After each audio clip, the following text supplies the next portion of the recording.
Welcome back to the channel, Adventures Through Climate Change. I am Trevor Snyder, and thank you for joining us while we take an armchair approach, meaning I'm sitting in my office watching videos that other people produce and make and basically breaking them down. People say reacting, like they're reaction videos. I guess that's technically what they are, but I like breakdown videos because basically what we're using these as our textbooks, and we're taking them from all walks of life. People I disagree with, people I agree with, and you know what? You get to hear my opinion. With that being said, today is a black screen. What do you think about that? We're making Terra Preta soil. If I botch that, I'm sorry. Preta. It's probably Spanish. I think that's the soil that the Mayans made that was.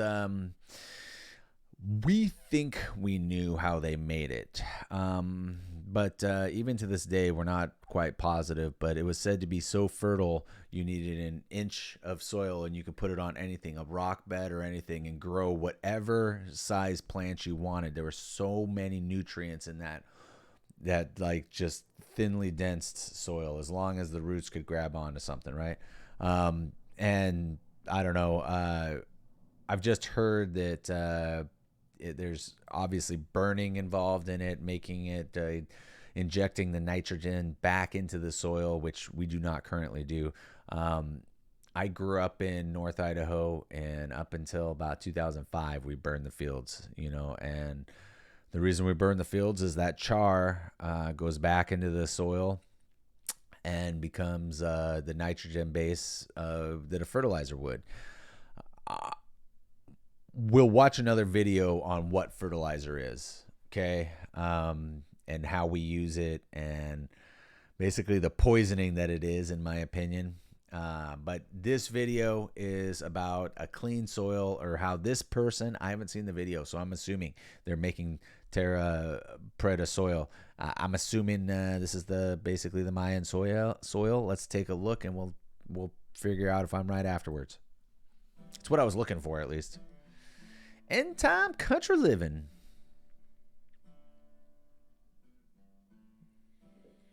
So one of the ways that I'm building up my soil in my garden is to amend it with biochar and Uh-huh. wood ash. Now, when I first started to get into making biochar, I used a 55-gallon drum and loaded it up with scrap wood and top lit it and let it burn down, and then hosed it down when it was about ready to be turned into ash, or when it was pretty much all burned up. This worked pretty well, but it still took quite a bit of time, of my time, to do it, running out there and checking on it, and then taking time to take a sledgehammer and smash it up in the bottom of the barrel into small pieces so that it wouldn't be such big chunks. So I decided to start trying to convert the charred wood that was left over in our wood stove after a good night's burn in the morning, and use that as a soil amendment. I started using a hammer to smash it up inside the stove, and that wasn't too bad, but ended up being quite a bit of work every morning. And when I wanted to get the fire started, I'd be sitting there pounding away at it with the hammer inside the stove to break it up, to smash it up, so it wouldn't be such big chunks later Wow. on to have to deal with all at once.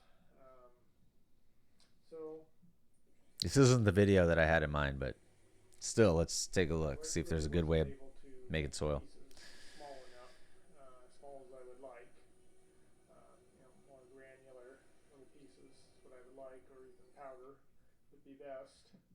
So then I screened the ash and the char from the wood stove to separate them, so I could grind up just the char. After a couple weeks of doing that, I realized that it was wasting time by screening out the ash. Since I was planning on adding both to my garden beds, I decided to just save time and blend them up together. So this is my current method, and it seems to be working fairly well. I can save quite a bit of ash up and char and blend them all up at once. saves time for cleanup, especially.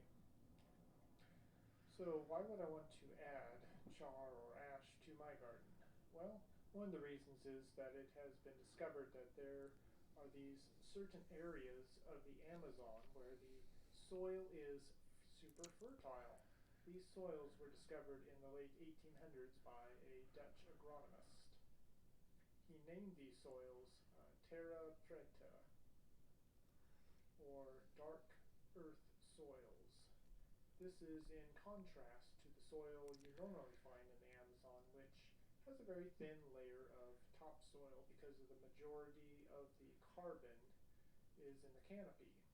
It is only in the last 10 years or so that we have analyzed these soils to any significancy and really understood that it's the char in these soils that are creating these super soils.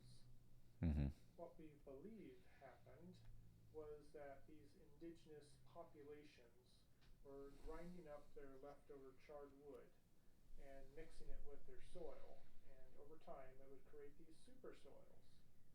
So, what's so special about adding char to the soil is the Hold on, I'm plants. gonna stop him right there.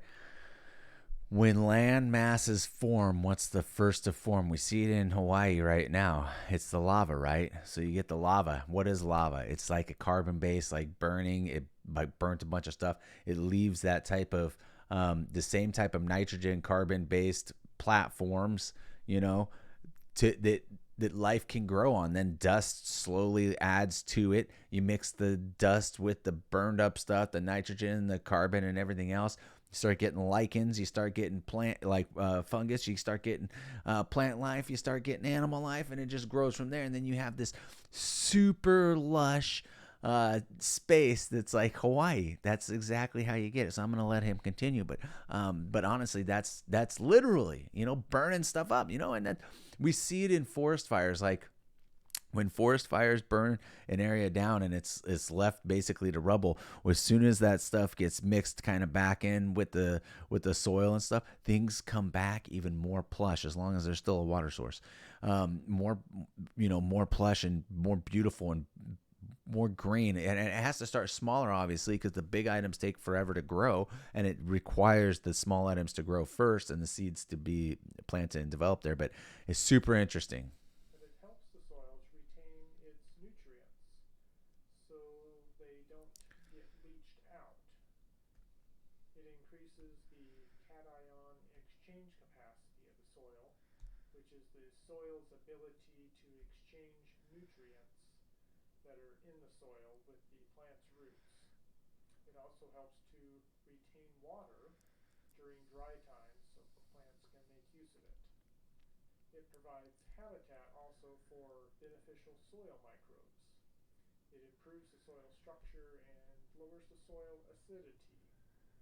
Another great benefit is that it dramatically decreases the off-gassing of nitrous oxide, which is a powerful greenhouse gas. It is created when nitrogen oxidizes, um, basically mixes with oxygen. Nitrogen is denoted by the letter N.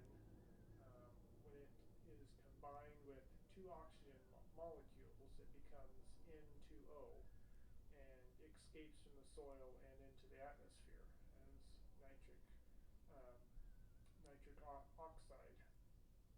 So that's one of the benefits of this char is to prevent that from happening as readily. It hangs on to the nitrogen in the soil. Um, it also prevents the soil organic matter from being lost as easily. And over time, it's been shown that um, as you remove some of the soil from the top there, it'll regenerate itself. It'll like continue to mix and create more of these super soils. Like they're in the Amazon, they're able to harvest a lot of the soil and cart it off, and within a few years, the soil has worked its way down and regenerated itself, made the lower soil more fertile again. So it's very interesting how it works. So that's one of the reasons why I'm adding ground up char to my soil, and also the ash too has a lot of minerals in there, and um, good potassium and phosphorus in there. So that's one of the reasons I'm doing that. So if you're more interested to learn more about this, then there's plenty available on the internet, and just look up Terra Preta, or black soils and Amazon, and you should be able to find it there. So, all right. Well, thanks for watching, and I'll see you guys on the next video. Have a great day, and God bless. Ah, I like that guy. He seems like a nice guy. I mean, I don't know how knowledgeable he is. It sounded like pretty knowledgeable, and I will say, from what I had heard before on it, and I always heard it as black soil or Mayan soil, was that in certain areas, like he pointed out in that hillside and whatnot, in certain areas they'd find a whole bunch of this, and it was like some of those areas would have like walls on the outside, and they were saying that was their agricultural areas. So like he was saying, they would just kind of dump their stuff. He made it sound like it was uncoordinated and unintentional. From my understanding was they knew exactly what they were doing. I mean, that was their fertile land, and it over years, it took them years and years and years to develop this black soil, and it just was. It's just unbelievable, and the things that grow from it, and the fruit that grows from it, because there's so many more nutrients in it. I guess it's just pretty incredible. So I don't know. We might watch another video on that, because this one wasn't really what I was expecting. I was expecting kind of more talk about maybe how they did it a little bit more. He didn't even go into like what his process is. What does he go out there and sprinkle it all around or something like that? I don't know. Or does he mulch it up in there? I have no idea. So that'd be kind of interesting. But with that being said, we'll probably delve into this again. There's so much about climate change that I want to look into, and I hope you guys are, up for the ride. You come join, hop on the backpack, get on the back of the bike. Let's go, because we're adventures through climate change. I hope I earned your subscription, and blah blah blah, and maybe a like or a dislike, whatever. More importantly, a comment, because then I know where I stand, or what I can work on, or what other videos I can watch, or just what your thoughts are on the videos, because I like to hear what other people are thinking too. Maybe I'm completely off base on it, and I might change my mind later on down the road. So I appreciate that. With that being said, I hope to catch you on the next video.